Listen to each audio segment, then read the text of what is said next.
Welcome to Thoughts Unlocked, where we decode what's really holding your team back. And I'm going to give you some keys to help fix those things. This idea I wanted to tackle today was about underperformance. And I want to help you realize that it's not always about skill. It's about connection. Let that sink in for just a moment. It's not about skill, it's about connection. Because while you're off looking for the right tool, the right magical program, or just offer another training, the real issue here could possibly be that your team just doesn't feel like a team. So let's unpack that for just a second. Number one, I want to get to this idea that disconnection, it drains performance. Lonely employees aren't just bummed out, they're burned out. According to Cigna, 58% of employees feel lonely at work at least once a week. That's kind of not just sad, but it's also expensive. I mean, it's really sad. It's 6 out of 10 people feel lonely at least once a week. Anyway, put your arm around that person. Lonely people are 5 times more likely to miss work due to stress. Did you hear that?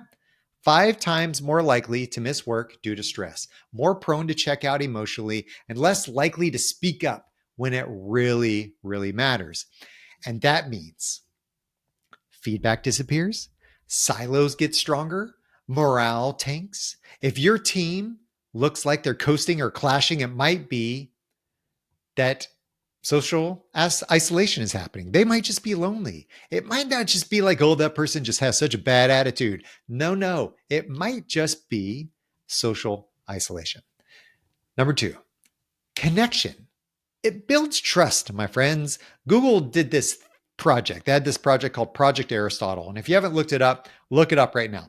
They found that the number one indicator of a high-performing team was, drumroll please, psychological safety. Are any of you surprised by that? Probably not. Teams usually aren't when I say that. It's not intelligence. It's not experience. It is psychological safety. It's not how to make spreadsheets the best and the fastest. No. It's psychological safety. And what drives that safety, you ask? Well, foundation of good communication, trust, belonging, connection. Those types of things. When people feel connected, they're going to take more risks. They're going to speak up. They're going to be more honest. They're going to collaborate deeper. Disconnected teams, they don't want to rock the boat. They just want to protect themselves. And that's when innovation flatlines. That's when psychological safety is not present and we just kind of like mind our own business. Silos, turf wars, finger pointing, all that stuff. Number 3, motivation. It's relational. According to another theory, I loved bringing up different theories, self-determination theory. One of the 3 core drivers of motivation is relatedness, feeling connected to others. It's not pay. It's not praise.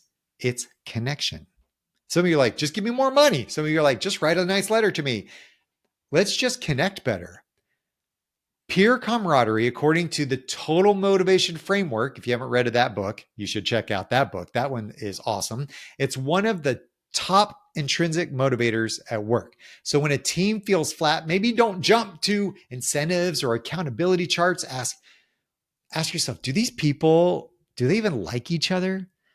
Because people show up for people, not just policies. People show up for people.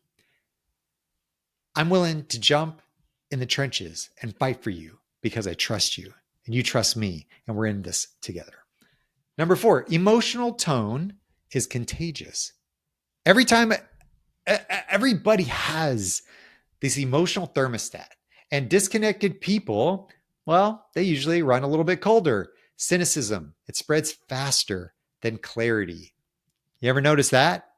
Next time you're in a cynical environment, think about last time somebody was clear with you and how easy that was to hear versus the cynicism. But when your team feels connected, they bounce back a lot quicker. They forgive faster. They recalibrate better. Momentum is emotional, and you can't spreadsheet your way into that. You cannot spreadsheet your way into it. Momentum is emotional. So what do we do about this? Here's some ways to turn that connection from theory into practice. Number 1, Open with a real check-in. Ask how people are doing, not just what they're doing. Yes, it's called small talk. Yes, it's like checking the weather and seeing how their family is. And they're looking at some dog pictures. Maybe, I know, I don't like looking at dog pictures either, but maybe that's what it takes to connect with some people. Check in with them. How are they doing? Because here's my thing, y'all. Work and life, they don't separate easily. One brings the other into their world, into their sphere. Number 2, make gratitude a team habit. End the week with shout outs, maybe for some other teams it helped. I used to have this thing I did called Win of the Week. It was on our Slack channel, #Win of the Week. And I would take time to celebrate something that had happened that week. So make gratitude an expectation, a value, a thing that we just do. It's just part of our culture, it's just what we do. Number 3, I want you to ask better questions. Try this one. What do you wish people understood about your job right now? Wow. I'm telling you, my friends, you'll be blown away, I think, by some of the things that people say when you ask that question. What do you wish people understood about your job right now? Because oftentimes that's the thing. We just feel misunderstood. Nobody gets me. Nobody understands what I go through. Nobody understands the struggles I'm having right now, or how hard this program is to use, or that this team member is hard to work with, or whatever. What do you wish people understood about your job right now? And then the last one, number 4, I want you to use tools like 5 Voices, or Strengths Finders, or MBTI, or I'm going to just throw out the competitors of DISC, or whatever you're using. Use it. Yes, some people say, I don't want to use any of those things. I don't want to put anybody in a box, or you can't put me in a box. Don't put labels on me. Here's the thing, y'all. I don't use them as a way to put you in a box. The 5 Voices is a way that we can give context and some understanding to how we operate, what we do, and why we do it. And based on nature, nurture, choice, how can we use those things to shape the way we communicate intentionally with others, to build more trust, to build more psychological safety, to help us understand a little bit more about where each other are coming from, to help build empathy. Empathy precedes action. So I want you to think about, how do we do that? If y'all want to talk about the 5 Voices, let me know. It's a very simple, sticky solution to understanding your colleagues and how you're working. This isn't just fluffy stuff, y'all. It's performance infrastructure. Yeah, I'm going to call it that. Performance infrastructure.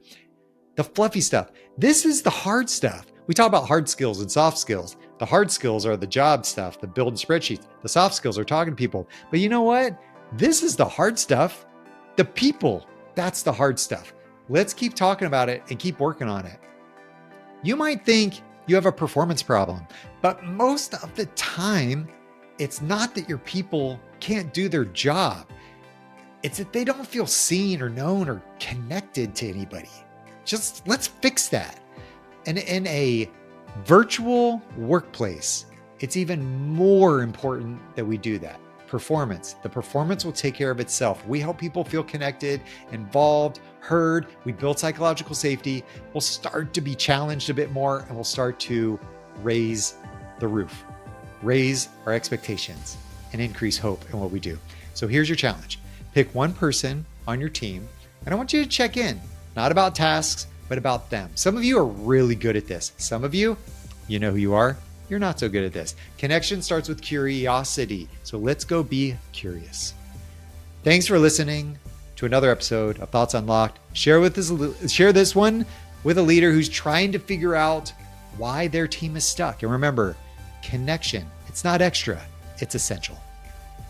If you want to find out more information about me, or check out the show notes where there's going to be more information and links to the things referenced in this episode, visit skotwaldron.com. And lastly, I'm asking for a little bit of love, just a little bit. So please take a moment, follow, rate the show. The algorithms like that. It helps me get the word out. I really appreciate it. Thank you. And until next time, stay unlocked.